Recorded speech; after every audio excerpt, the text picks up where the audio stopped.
பாருங்க, செடியிலேருந்து பொரிச்சா இருந்தாச்சு. இது எப்படி குழம்பு வைக்கிறதுன்னு வாங்க பார்க்கலாம்.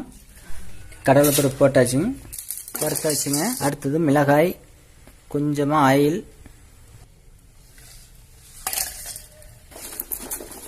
வெங்காயம், பூண்டு, கருவேப்பிலை, கொஞ்சமாக ஆயில், செவக்க வணக்கியாச்சு. அடுத்து தக்காளி, கொஞ்சம் ஆயில்,